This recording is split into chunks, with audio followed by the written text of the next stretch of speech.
영혼이 구원받을 때라는 제목으로 말씀 나누도록 하겠습니다. 제목을 이렇게 잡은 것은요, 한 영혼이 구원받을 때 뒤에 말이 뭐가 붙느냐, 무슨 의미냐, 한 영혼이 구원받을 때 무슨 일이 일어나느냐에 대한 이야기는 아니에요. 한 영혼이 구원받을 때 도대체 무엇이 필요하느냐, 그 이야기를 오늘 좀 나누고 싶습니다. 저는 개인적으로 하나님의 사역 중에, 하나님의 일하심 중에 가장 심플하고 명확한 것은 구원 사역이라고 저는 믿습니다. 다른 말을 붙일 것도 없고 군더더기가 필요가 없습니다. 그냥 하나님이 그 일을 하셨고요, 우리는 혜택을 받았을 뿐입니다. 명확하고 그냥 심플하죠. 결과적으로는 단순한데요, 사실은 신앙적으로 좀 더 분석해서 신학적으로 보면은 이게 그렇게 단순하지 않고 크고 비밀한 엄청난 사건인 것은 분명합니다. 구원이라는 것이요. 각자의 구원의 사건을 한번 생각해 보세요. 내가 언제 교회를 다니기 시작했고 복음을 들었고 그 복음을 받아들였고 내가 구원받은 사람으로 섰던지 한번 생각해 보시기를 바랍니다. 그 사건을 생각하면은 분명히 명확하고 심플하지만 아주 크고 놀랍고 하나님의 신비가 그 안에 녹아 있습니다. 이런 명확함 속에서, 단순함 속에서도 우리가 읽어야 될 것은 뭐냐면요, 하나님이 나를 구원시키기 위해서, 하나님이 우리를 구원시키기 위해서 얼마나 분주하게 성실하게 열심으로 그분이 일하셨는가에 대해서는 우리가 한번 좀 생각해 볼 필요가 있죠. 쉽다 그래서, 그러니까 명확하게 깔끔해 보인다 그래서 그것이 쉬운 일은 결코 아닙니다. 여러분들이 인테리어한 공간들, 어떤 카페나 그런 곳을 가보면 아주 깔끔하고 심플하게 요즘 인테리어를 많이 해놨죠. 그 과정이 쉬웠을까요? 눈에 보이는 것은 쉬웠지만 그 과정은 결코 쉽지가 않고 손이 많이 가고 번잡한 일들입니다. 하나님의 구원 사역도 마찬가지죠. 아주 명확하고 심플하게 우리를 구원하셨습니다. 믿으십니까? 그렇지만 하나님의 그 과정들, 여러분들을 만지심은 결코 간단한 일은 아니었다는 것이죠. 구원이라고 말할 때 구원과 가장 밀접한 어떤 사역 분야를 말한다면 뭐가 있을까요? 선교나 전도가 있겠죠.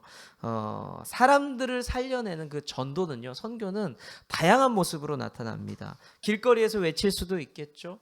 제가 장산역에 한 번씩 나가 보면은 청년들이 찬양을 하기도 하고 복음 전도지를 나눠줍니다. 제가 물어봐요. 어느 교회에서 나오셨습니까? 물어보면 사실 이런 거는 그들이 물어보는데, 그렇죠? 구원 받으셨습니까? 이렇게 물어보는데 제가 먼저 찾아가요. 어느 교회에서 나오셨습니까? 라고 물어보면은 주로 큰 교회 청년들이에요. 해운대에 있는 어떤 큰 교회 청년들이 그 사역을 감당을 합니다. 그러면 제가 지나가다가 참 귀하잖아요, 그렇죠? 그래서 저기 가서 청년들이 여럿 있지만 저한테 전도지를 나눠줬던 그 청년을 기억했다가 돌아오는 길에 카페에서 음료수를 하나 갖다 주기도 하고 그랬던 기억이 납니다. 그런 모습으로 전도를 할 수 있고요. 또 이웃을, 교회에서 행사를 만들어서 이웃 초청을 해서 한번 복음을 나누는 시간을 가질 수도 있고, 우리 교회처럼 좀 교회 문턱을 낮춰서 만화책이 있든지 뭐가 있든지 간에 좀 그렇게 이웃과 만나는 일들 접촉을 할 수도 있을 겁니다. 그리고 우리가 며칠 뒤에 있을 교회를 안내하는 소식지를 만들어서 각 아파트에 꽂아두는 일도 또한 전도의 사역이라고 볼 수가 있겠죠. 오늘은 그렇게 사람을, 생명을 살리는, 영혼을 살리는 그 전도에 대한 이야기를 좀 잠깐 나눠보려고 합니다. 스데반 집사가 순교를 했죠. 그리고 사도를 제외한 많은 성도들이 흩어졌던 것을 우리가 보았습니다. 예루살렘 성을 벗어나죠. 그런데 그것이 복음이 확산되는 일을 가져왔다라는 말씀들을 나누었습니다. 그 대표적인 사례를 성경은 어떻게 소개하냐면 빌립의 사례로 소개하고 있죠. 사마리아 성에 빌립이 들어간 사건을 성경은 이렇게 기술을 하면서 소개를 하고 있습니다. 자, 빌립이 첫 행선지로 잡은 곳이 어디였죠? 지난번에 시몬이 있던 곳? 사마리아 성이었습니다.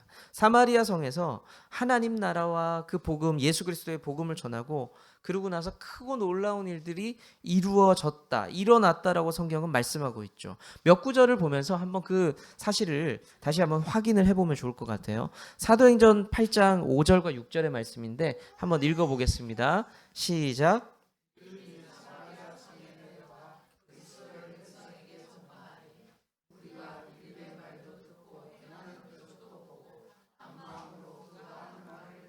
예, 표적이 나타났죠. 12절 말씀도 읽어볼게요. 시작.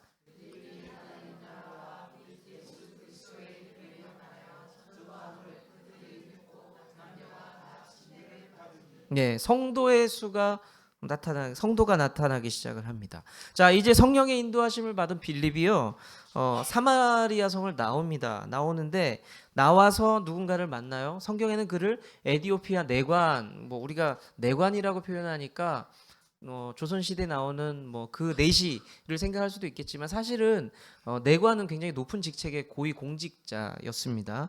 그 내관을 만나서 전도한 이야기를 오늘 우리가 같이 읽었거든요.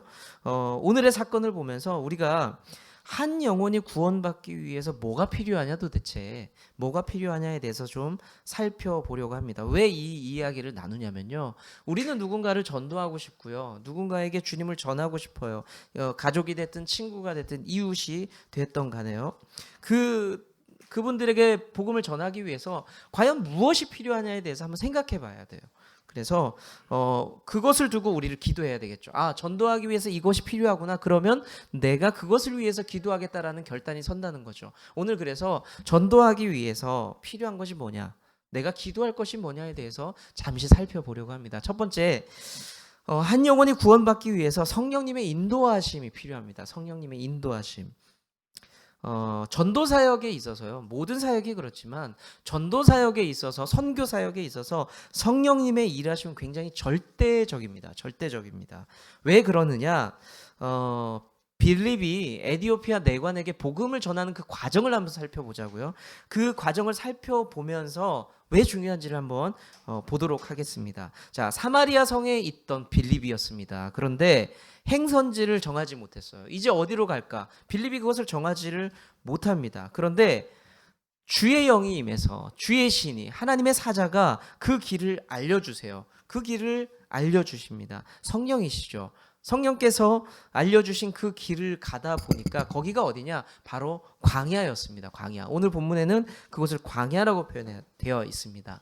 자, 그렇다면 그 다음은요, 광야에 왔어요. 이제 어떻게 할까요? 성령께서 인도해서 왔는데 잘 몰라요. 빌립도 모릅니다. 그냥 거기 서 있었습니다. 빌립이 했던 것은 굉장히 단순했고 믿음대로 반응한 겁니다. 성령께서 가라 하셔서 광야에 서 있는 거, 거기까지였어요. 거기까지 진행했습니다. 그곳에서 빌립은 에디오피아 고위공직자인 내관을 만나게 되었죠. 정확하게 표현하자면요, 만났다라기보다는 지나가는 모습을 봤던 겁니다. 거기까지였습니다. 봤어요. 우리가 종종 주의 성령의 음성에 순종해서 살아간다라고 말하지만 그것이 굉장히 답답하게 느껴질 때가 있어요. 왜냐하면 그 너머의 길을 잘 몰라요, 우리는. 근데 빌립을 보면은 그 답답함이 우리의 이야기만은 아닌 것 같습니다. 빌립은요, 내려가라고 했을 때 그냥 내려갔어요. 그 다음은요, 빌립은 또 몰라요. 빌립의 마음이 어땠을까요? 답답했겠죠. 하지만 우리가 똑같아요. 믿음으로 살아간다는 것은 그 다음 스텝을 알려주시면요, 그렇게 걸어가면 된다는 겁니다. 여러분들 믿으십니까?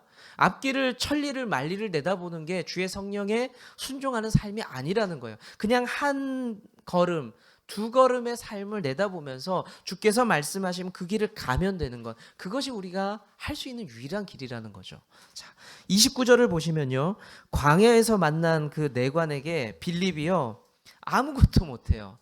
왜냐하면 뭘 해야 되는지 몰라요. 왜냐하면 순종하며 살아왔지만 뭘 해야 될지 모릅니다. 그때에 성령께서 빌립의 옆구리를 찌르게 됩니다. 뭐라고 하냐? 가까이 다가가라. 거기 서 있지 말고 네가 보이는 저 수레로 네가 다가가라라고 말씀을 하세요.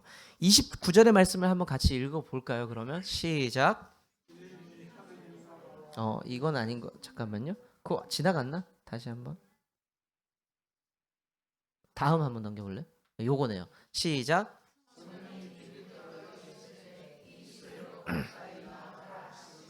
네. 이제 이 이후에 가까이 다가갑니다. 이후의 상황들을 좀 한번 정리를 해볼 텐데, 빌립을 통해서 예수님을 소개받은 내관이요, 신앙을 고백을 해요. 내가 예수님을 믿겠다라고 고백을 합니다. 그리고 즉시로 침례를 받죠. 그런데 사건이요, 또 거기까지예요. 침례를 받아. 자, 지금까지 너무 쫙 흘러갔어요. 또 침례를 받고 나서 또 둘이 이렇게 상황을 한번 생각해 보세요. 둘이 이렇게 얼굴 쳐다보는 거예요. 이제 뭘 또 해야 되나? 그런 상황인 겁니다. 자, 39절의 말씀을 보시면 빌립에게 빌립이 그 내관에게 침례를 주고 서로 얼굴을 쳐다보면서 애매한 그런 상황입니다. 자, 이때 성령께서 빌립을 다시 어디론가 데려가세요. 39절의 말씀을 다시 한번 볼까요? 자, 시작.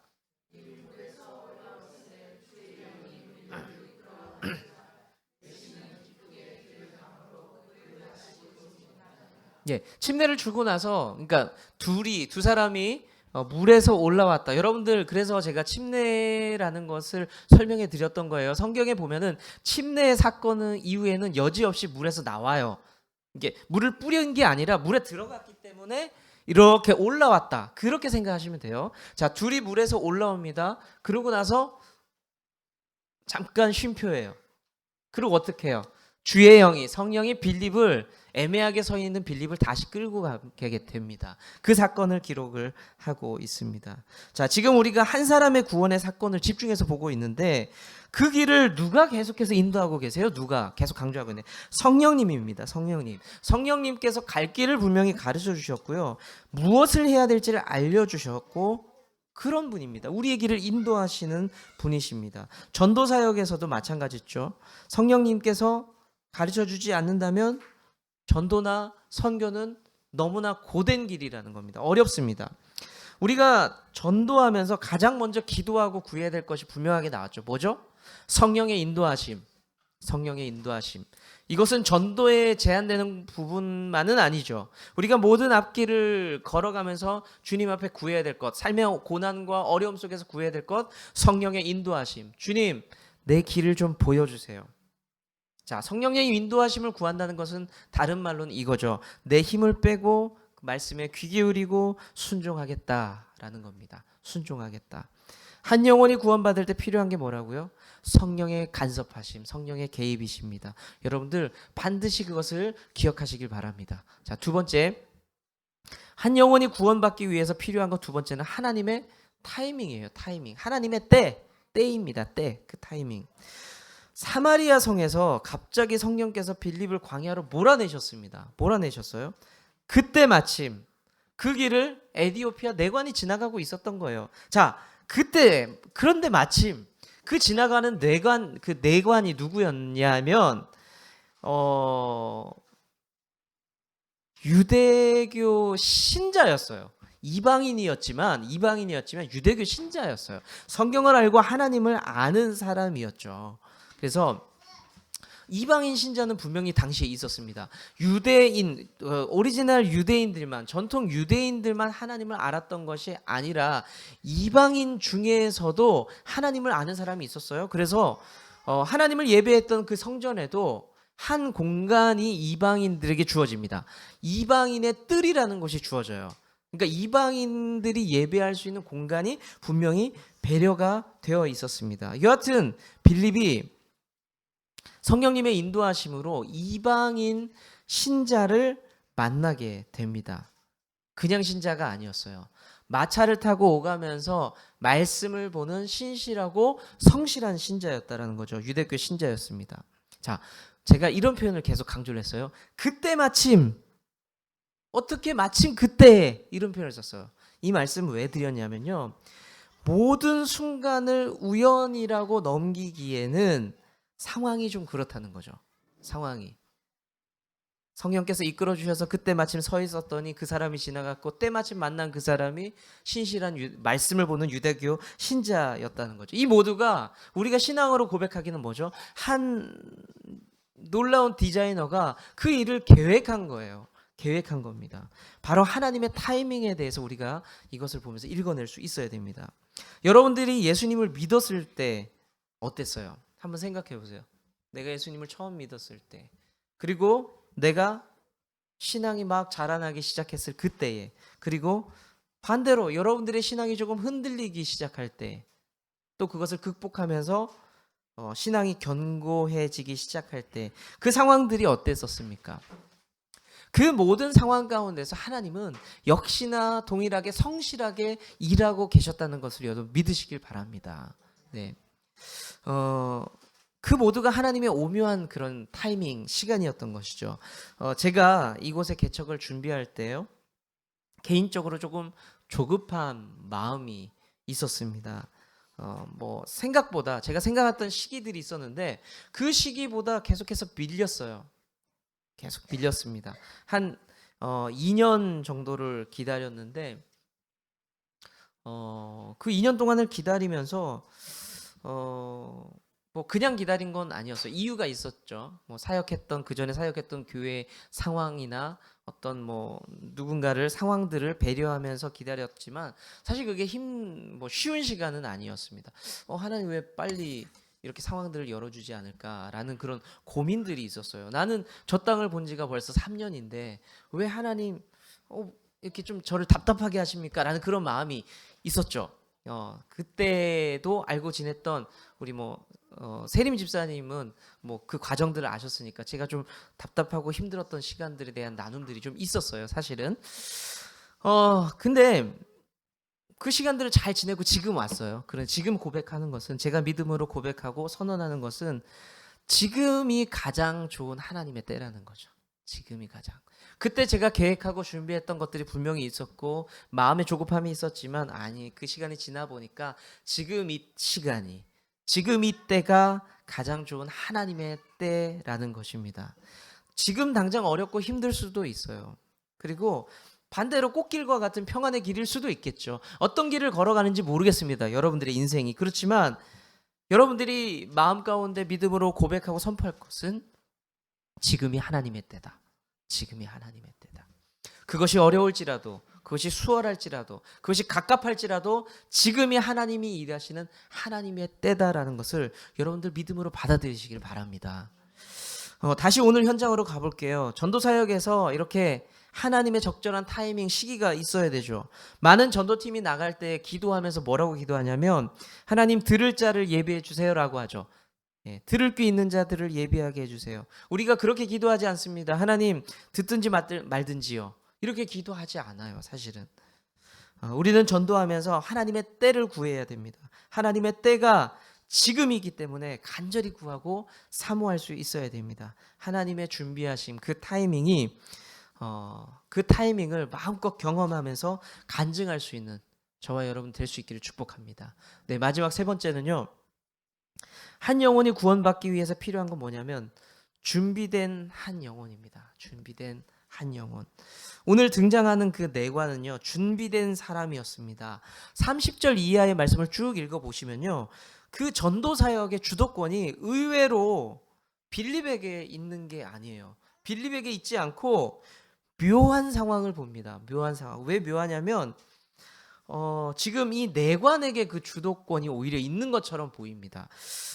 빌립은 운만 띄워요. 뭐라고 하냐면, 예를 들면 네가 읽는 것을, 성경을 보고 있으니까 네가 읽는 것을 뭐 깨닫느냐라고 이 한마디를 던집니다. 자, 그러면서 그 뒤부터는요, 오히려 내관이 적극적으로 상황을 끌고 가요. 그 내관이 오히려 31절을 보시면요, 그 상황을 낯설어 하고 있거든요. 지금 서로 만났잖아요. 내관과 빌립이 이렇게 얼굴을 만났는데 이 상황 속에서 오히려 내관이 뭐라고 이야기하냐면 수레로 올라와라 라고 해요. 나랑 얘기하자고, 수레로 올라와라. 오히려 더 적극적으로 이야기를 하고 있죠. 상황을 한번 하나씩 짚어볼게요. 31절의 말씀을 보면 이렇게 되어 있습니다. 읽어볼까요? 시작.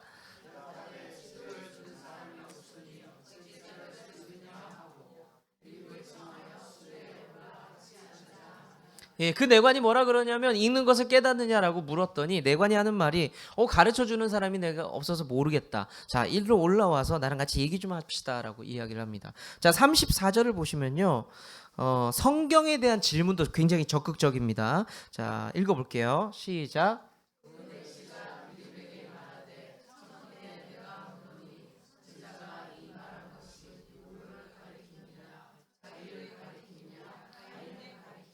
자, 여러분들 어떤 식으로든 전도하실 때 경험이 있으실 거예요. 여러분들이 누군가를 전도할 때 복음을 전합니다. 그때 이 내관처럼 적극적으로 반응하는 사람들을 겪어본 적이 있으세요? 굉장히 드물어요. 여러분들이 성경을 끼고 전도지를 끼고 지나가요. 지나가는데 벤치에 공원 벤치에 앉아있던 사람이 여보시오, 그게 뭡니까? 성경이네요. 저한테 좀 복음을 일러주세요. 이렇게 말한 사람이 있었습니까? 없어요. 없어요. 그런 사람 있으면 완전 땡큐죠. 그래서 앉았어요. 앉았더니 뭐라고 얘기하냐면 성경에 보니까 예수님이 이런 말씀을 하셨는데 이 말씀이 도대체 무슨 말입니까? 라고 그런 성경의 질문을 하는 사람 만나본 적 있으세요? 없어요. 저 한 번도 못 만나봤어요. 한 번도. 적극적으로 그렇게 막 성경에 대한 이게 공격이 아니라 궁금하고 호기심을 가지고 그렇게 다가오는 사람들을 만나본 적이 없습니다. 간사님은 혹시 해외 전도 많이 다녀보셨잖아요. 그 DTS 하면서 가셨죠. 외국인들이 그런 적극성을 보인 적 있어요?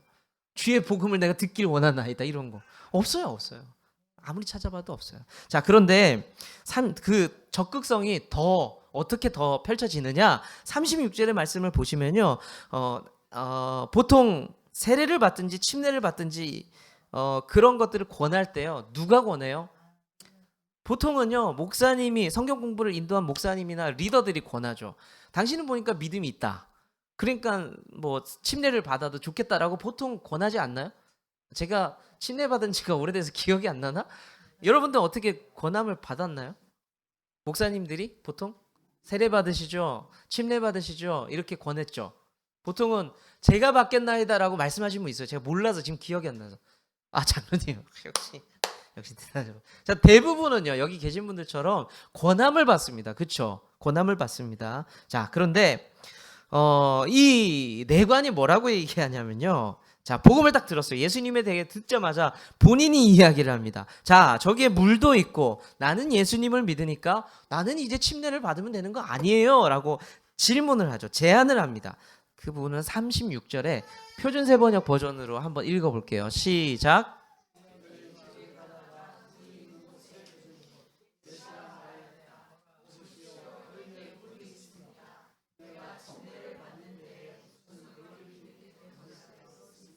예, 준비된 사람의 갈급함을 우리가 읽어볼 수 있습니다. 저도 간증하게요, 여러분들 중에서 내가 예수님을 제대로 지금까지 안 믿었던 것 같아요. 나 예수님 제대로 믿고 싶어요. 라든지 아니면 예수님 안 믿었던 분이 저는 예수님 믿겠습니다. 라는 그런 마음이 드시는 분이 있으면 저한테 와서 좀 먼저 이렇게 말씀 좀 해보세요. 내시처럼. 예. 내가 침례를 받고 싶습니다. 뭐 이런 거 있잖아요. 이런 간증이 우리 교회 안에 흘러 넘치면 참 좋겠다라는 마음이 있습니다. 자, 준비된 사람은요, 이런 갈급함이 있어요. 갈급함이 있습니다. 복음을 쉽게 받아들이죠. 이 내관은 분명히 준비된 사람이었습니다. 제가 교회를 처음 갔을 때에 혼자 교회를 찾아갔어요. 혼자 찾아갔어요.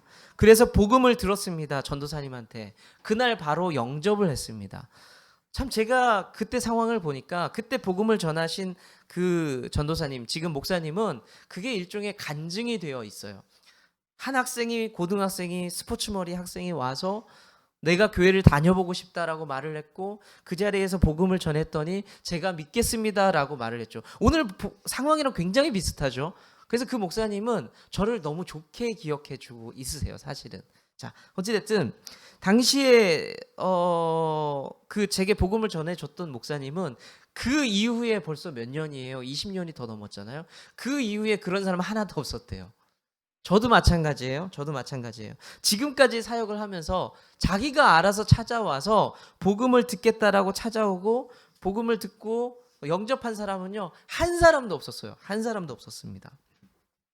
다만 교회에 먼저 찾아오신 분이 저를 만나자라고 했을 때에 그 이야기를 들었을 때에 그분이 원하는 건 돈이었던 사건은 몇 번 있었어요. 예, 뭐 그런 상황들이 있었습니다. 자, 우리 주변에 이렇게 갈급한 심령들이 참 귀해요. 메마름을 모르기 때문에 갈급하지 않아요. 자, 갈급한 심령들이 귀합니다. 우리 현장도 마찬가지예요.